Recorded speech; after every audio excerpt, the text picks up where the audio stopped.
টোটো registration নিয়ে বিস্তারিত জানালেন বিডিও শ্রীবাস বিশ্বাস। প্রত্যেক ব্লকের মতো এই ব্লকেও প্রত্যেকটি টোটোর রেজিস্ট্রেশন নিয়ে টোটো মালিকদের মধ্যে এক ধোঁয়াশার সৃষ্টি হয়েছে।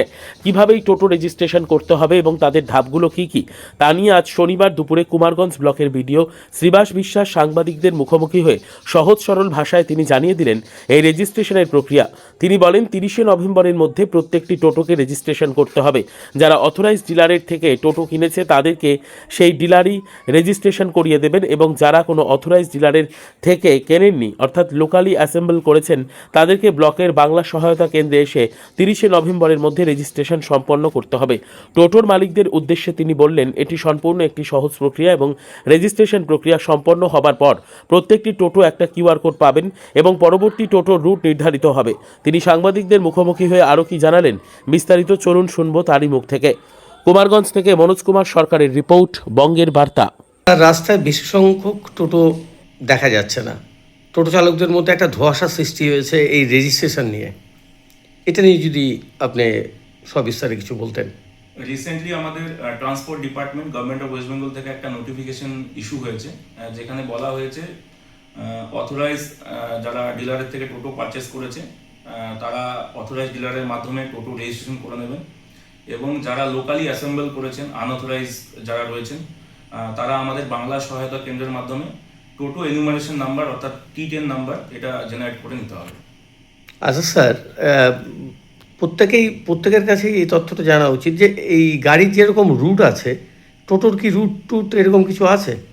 আমাদের এই রেজিস্ট্রেশন প্রসেসটা 30শে নভেম্বরের মধ্যে করতে বলা হয়েছে। যখনই রেজিস্ট্রেশন প্রসেসটা হয়ে যাবে ইন বিটুইন আমরা আমাদের পুলিশ প্রশাসন, আমাদের ট্রাফিক, তারপরে আমাদের গ্রাম পঞ্চায়েত, পঞ্চায়েত সমিতি এবং সর্বোপরি আমাদের যে টোটো অ্যাসোসিয়েশন রয়েছে বিভিন্ন গ্রাম পঞ্চায়েতে বা ব্লক লেভেলে তাদের সকলকে নিয়ে বসে আমরা এই রুটটা ডিসাইড করব। দেন আমরা জেলা লেভেলে সেই প্রপোজালটা পাঠাবো, ওখান থেকে অ্যাপ্রুভাল হওয়ার পর একটা নির্দিষ্ট রুটে টোটোগুলো প্লাই করবে। আচ্ছা স্যার, অনেক টোটো পুরনো আছে, একদম পুরনো, তারা যদি রেজিস্ট্রেশন না করে সেক্ষেত্রে কী অসুবিধার মধ্যে পড়তে পারে তারা? অবশ্যই রেজিস্ট্রেশন করে নিতে হবে। যদি রেজিস্ট্রেশন কোনো টোটো রেজিস্ট্রেশন না হয় তাহলে এই রুট পেতে তাদের সমস্যা হতে পারে ভবিষ্যতে। আর কি প্রবলেম হতে পারে? আপাতত রুটের কোন রুটে সে টোটোটা প্লাই করবে সেটা ডেফিনেটলি আরটিও দপ্তর থেকে যখন এই বিষয়ে যারা টোটো রেজিস্ট্রেশন করছে না তাদের এগেনস্টে তো নিশ্চয়ই একটা অ্যাকশন ওনারা পরবর্তীতে নেবেন। এই পুজোর আগে কি টোটোদের কোনো অ্যাকশন নেবে পুলিশ প্রশাসন? না, এই মুহূর্তে সিম্পল একদম আমাদের ব্লক লেভেল বলুন, সাব ডিভিশন লেভেল বলুন, জেলা লেভেল বলুন, প্রত্যেকটা লেভেল থেকেই আমরা টোটোদের যারা অ্যাসোসিয়েশন রয়েছে তাদের সাথে কথা বলছি যাতে কোনো রকম কোনো মিসকমিউনিকেশন তৈরি না হয়।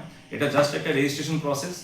পরবর্তী স্টেপগুলো যেগুলো রয়েছে, যেগুলো বললাম যে রুট ফাইনালাইজেশন করা, সেগুলো ওনাদের সাথে আলোচনা করেই আমরা করব। কোনো রকম কারো কোনো অসুবিধা হবে না, কোনো টোটো চালক ভাই বোনের কোনো ভয়ের কোনো কারণ নেই।